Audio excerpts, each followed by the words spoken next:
사랑하는 성도 여러분, 오늘도 참으로 좋은 날입니다. 우리 다 같이 하나님 앞에 예배드리겠습니다. 사도신경으로 우리의 신앙을 고백합니다.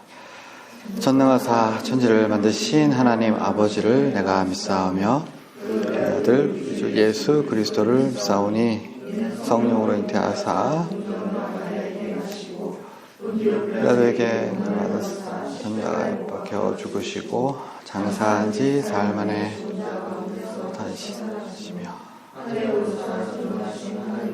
혼자 계시다가 저리로서 선자와 종자를 성령을 믿사오며 거룩한 공예와 성도와 서로 교통하는 것과 죄를 사하여 주시는 것과 몸이 다시 사는 것과 영원히 사는 것을 믿사옵나이다. 아멘.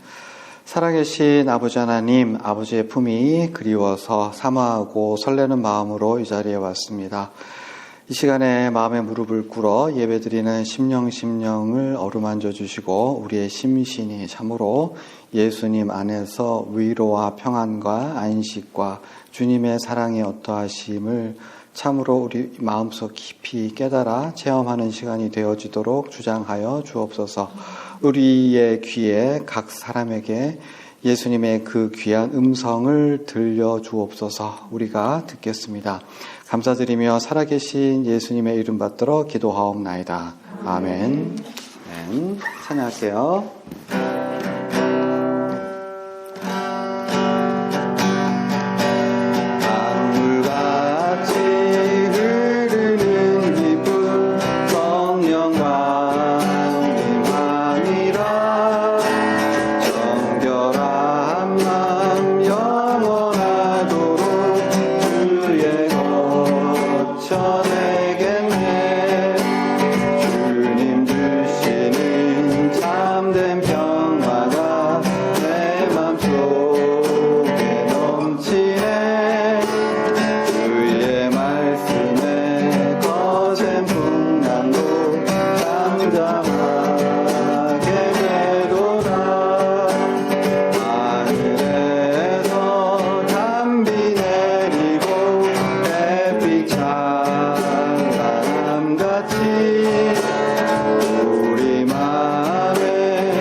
우리가 같이 은혜를 나눌 하나님 말씀은 유다서 1장 3절 한 절입니다.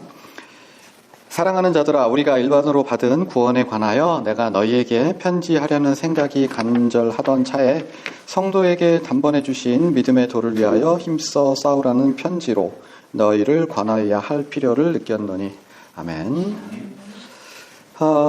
마태복음 6장을 보면 예수님의 동생 네 사람의 이름을 우리에게 실명을 알려주고 있어요. 야고보, 요셉, 시몬, 유다이고요.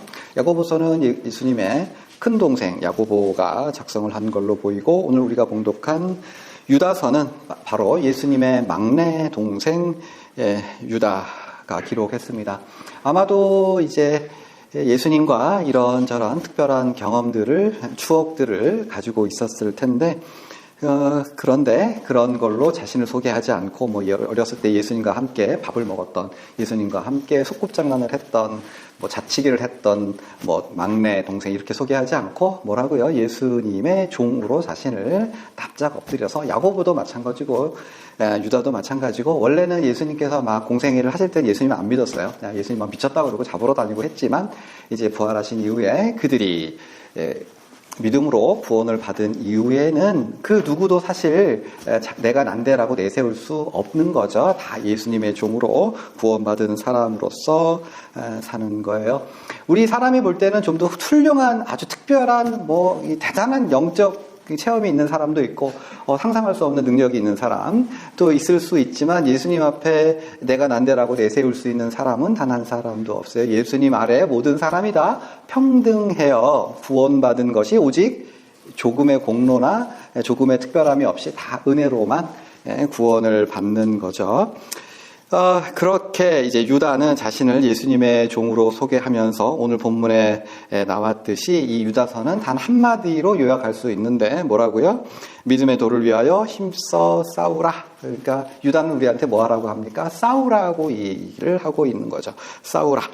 마치 이런 거예요. 백조가 우아하게 이제 호수에 떠 있는데, 실제로는 가만히 아무것도 안 해도 떠 있는 것이 아니라 그 아래에서는 힘차게 발로 부지런히 움직여야 그 부력을 유지할 수 있는 것과 마찬가지로, 신앙생활을 한다라고 하는 것, 믿음 안에서 살아간다라고 하는 것, 그냥 이래도 흥 저래도 흥 그렇게 흘러가면서 사는 것이 아니라, 실제로 신앙을 가지고 이제 예수님을 믿으며 산다라고 하는 것은 피가 날 정도로 피를 흘리며 싸우는 전투다. 인생은 전투다. 너희는 싸워야 해. 그렇게 이야기를 하고 있고요. 그렇다면 과연 이 유다가 우리에게 요구하는 투쟁, 전투, 싸움이란 어떤 것이냐? 오늘 그 말씀을 드릴 거예요.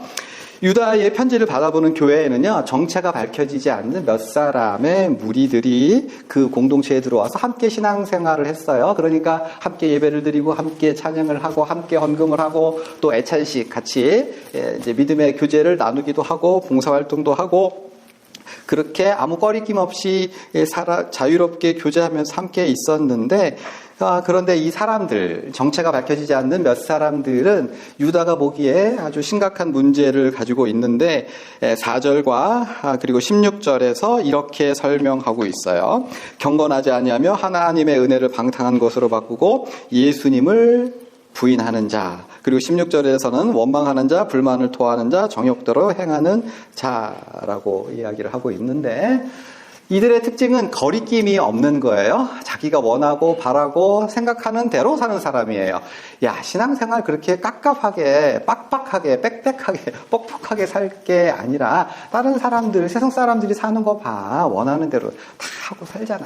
구원받은 사람은 너무 그렇게 힘들게 고통스럽게 눈치 보면서 억지로 살 것이 아니라 좀 편하게 그렇게 살아도 되는 거야. 남들이 이제 회식할 때 그거 쫓아가서 재미도 좀 누리고, 못 먹을 거, 안 먹을 거 이런 거 가리지 말고, 안 만나야 될 거, 결혼했으면 했지, 첩 하나둘 다 있잖아. 다 바람 피잖아. 그렇게 이제 다른 사람들처럼 편하게 즐길 것 즐기고, 안 가야 될 것도 가고, 못할 것도 좀 하고, 그래도 구원받은 바에 조금 더 지장 없다. 내가 지금 20년대 이렇게 마음대로 살았는데 하늘에서 벼락도 내리지 아니하고, 그러니까 그렇게 살지 마. 이런 모습을 보면요, 사람들의 반응은 처음엔 되게 놀래요. 그러다가 일상이 되고요. 일상이 되면서 무감각하게 되고, 그리고, 그래도 되나 보다. 나도 한번 가볼까? 이런 식으로 되기가 너무나도 쉬운 거죠.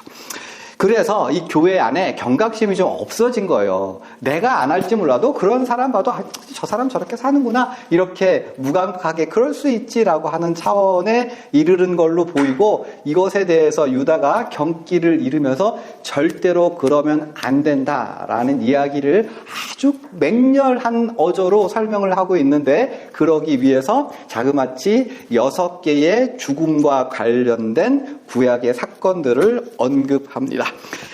이집트에서 탈출했지만 믿지 않아서 멸망당한 사람들이 있었지, 자기 처소를 지키지 않은 천사들, 천사라고 할지라도 그들이 하나님이 정해놓으신 그 자기 지위를 지키지 않았을 때 결박되어서 흑암에 묶여져서 심판날 때까지 거기에 이제 결박되어 있지. 그리고 이제 멸망의 길을 소돔과 고모라가 그렇게 방탕하게 진짜 내일이 없을 것처럼 살았지만 하루아침에 불과 유황불에 불타 없어지지 않았니? 뿐만 아니라 멸망의 길을 가인, 발람, 고라 이렇게 6사례를 들면서 다 죽음을 피하지 못했고, 그 죽음이 불현듯 어느 날 갑자기 임했어라고 이렇게 극단적인 신뢰를 통해서 너희 안에 있던 그 사람들에 대해서 그렇게 받아들이면 안 되고 결단하고 그 사람들을 내어쫓고 싸워야 한다라고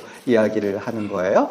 유다가 경고해주는 제 첫 번째는 무감각이라고 하는 거죠. 무감각. 사탄이 우리를 멸망의 길로 이끌어 갈 때 첫 번째 고리는 무감각, 그리고 두 번째 감각은 무감각에 이어서 죄를 짓기에 담대함으로 이끌어 가는 거예요. 마귀는 무감각을 주고 그 다음에 담대함을 주는 방식으로 우리를 멸망으로 이끌어 가고 있는 거죠. 사랑하는 여러분, 우리가 살아가는 이 세상은 이전과는 비교할 수 없을 정도로 더 정교하고 압도적인 방식으로 우리의 무감각, 그리고 그 무감각에 이어지는 담대함으로 그 담대함을 우리에게 주입하고 있어요. 그렇지 않습니까? 우리가 보는 유튜브, 페이스북, 인스타그램, 또 뭐가 있을까요? 텔레비전, 라디오, 그리고 사람들이 살아가는 방식이 불현듯 우리들에게 계속해서 영향을 미치고 있는 거죠.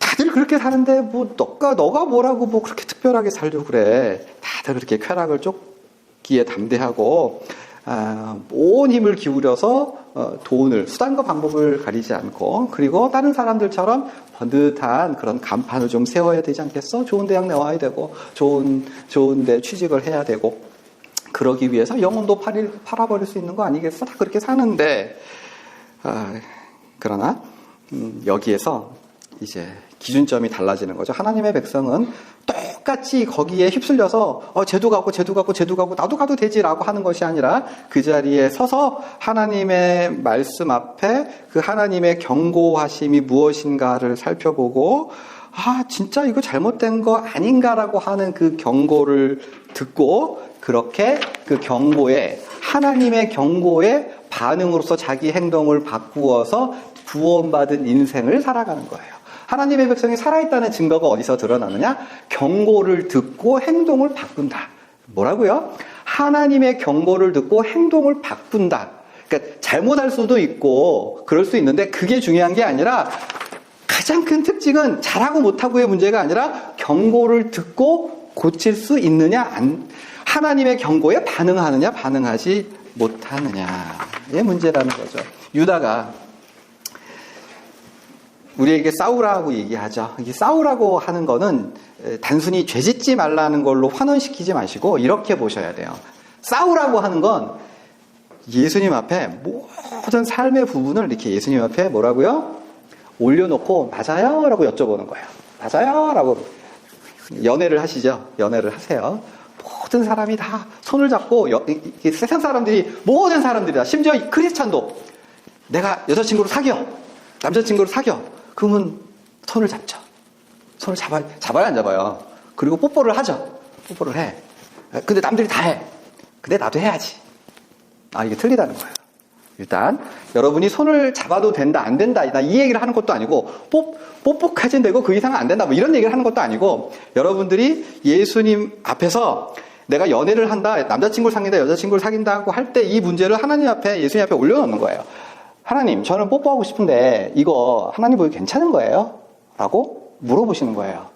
그래서 그 다음에 그 양심에 따라서 어떤 사람 될 수도 있고 어떤 사람 안 될 수도 있지만 어쨌든 물어보시는 거예요. 회식에서 오늘은 좀 사장님이 돈을 써서 유흥업소에 간대. 복지 차원에서. 그러면 내가 크리스찬으로서 가야 됩니까? 말아야 됩니까? 정답을 내가 말씀드리는 게 아니라, 유흥업소는 사실 갈 수도 있고 내가 크리스찬 안 가겠다 이게 결단하고 안 갈 수도 있어요. 근데 맞다 틀리다를 얘기하는 게 아니라 이 문제는 예수님 앞에 올려놓는 거예요. 예수님, 하나님, 내가 이런 문제가 있는데 이거 어떻게 쓰면 좋겠습니까? 라고 얘기해서 거기서 내가 가고 싶은 마음도 있고 사람들의 이렇게 이것도 있고 회사에서 어떤 이런 문제가 있지만, 그렇지만 그럼에도 불구하고 하나님께서 기뻐하시지 않는다라고 하는 그 경고하심이 들린다면, 사랑하는 여러분, 우리가 살아가면서 어떻게 원치 않는 걱정을 하게 될 경우도 있죠. 걱정을 해요. 모든 사람들이 다 그렇게 걱정을 하고 눈물을 하고 막 힘들어할 경우도 있는데, 심지어는 우리가 걱정을 하고 너무 거기에 막 애를 졸이면 그게 하나님 앞에 합당하지 않을 수 있는 거예요. 하나님 보시기에 그게 너무 안 기쁜 거야. 너는 내가 그렇게 제 인생을 책임져주고 내가 너한테 쏟아부은 은혜가 얼마나 큰데 왜 그렇게까지 죽겠다고 걱정을 하니 이놈아! 라고 하나님께서 불편해하실 수 있는, 모든 사람은 다 그래, 그렇지, 너 그 상황이면 너 막 죽을 정도로 힘들 수 있지라고 얘기하지만, 그래서 다 그렇게 하지만 다 위로를 해줄지 몰라도 하나님 앞에 내가 이렇게 탁 올렸을 때, 하나님께서 나를 인생을 이렇게 책임져 주셨으면 내가 여기서 걱정하고 근심하고 울면 이건 내 불신앙이지라고 결심이 들면, 그때는 얼굴을 바꾸어서 살아야 된다라고 하는 거.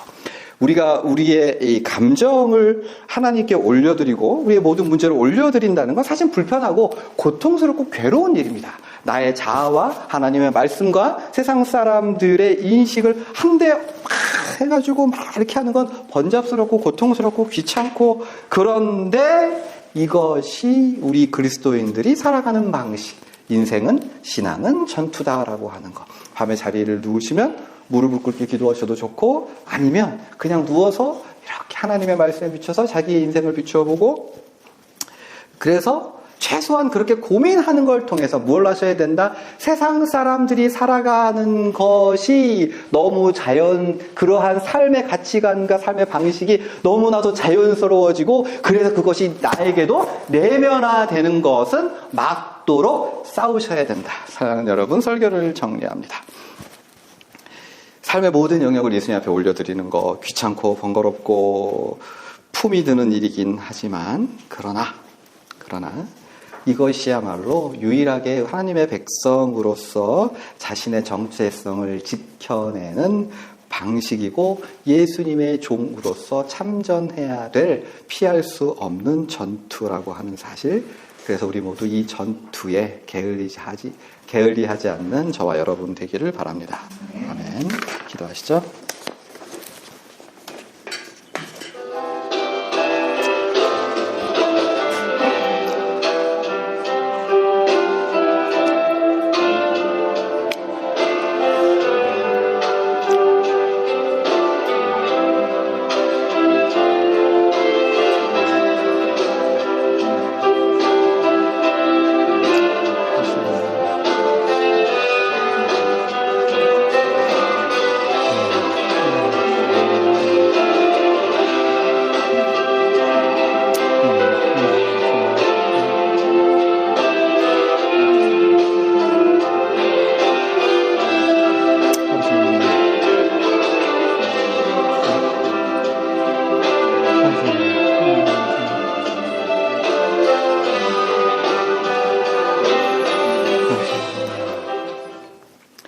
살아계신 아버지 하나님, 우리는 이 세상 가운데 주님을 바라보고 살아갑니다. 다른 사람들이 그렇게 살듯이 우리가 그렇게 살지 아니하게 하시고 오직 주의 말씀을 붙들고 하나님의 백성으로서 이 세상의 삶을 자연스럽고 당연한 것으로 받아들이지 아니하고 어렵고 힘듦에도 불구하고 주께서 우리에게 원하시는 그러한 삶을, 세상과 거슬러서 싸우는 그런 투쟁의 삶을, 그래서 우리 주님의 구원하심에 합당한 삶을 살아낼 수 있도록 주장하여 주옵소서. 감사드리며 살아계신 예수님의 귀한 이름 받들어 기도하옵나이다. 아멘. 하늘에 계신 우리 아버지여, 이름이 거룩히 여김을 받으시오며 나라가 임하시오며 뜻이 하늘에서 이루어진 것 같이 오늘 우리에게 일용할 양식을 주시옵고 우리에게 죄 지은 자를 사하여 준 것 같이 우리의 죄를 사하여 주시옵고 우리를 시험에 들게 하지 마시옵고 다만 악에서 구하시옵소서. 나라와 권세와 영광이 아버지께 영원히 쌓옵나이다. 아멘.